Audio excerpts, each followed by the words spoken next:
આપણે આવી ગયા છીએ અહીંયા જય શ્રી લંગડિયા દાદા હનુમાન.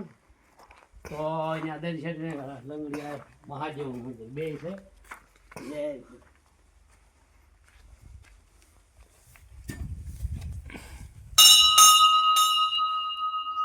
તો અહીંયા લંગડિયા દાદા હનુમાન દાદાનું મંદિર છે. આપણને મંદિર તો બંધ છે પણ તોય તમને અહીંયા બતાવી દે દર્શન. બરાબર.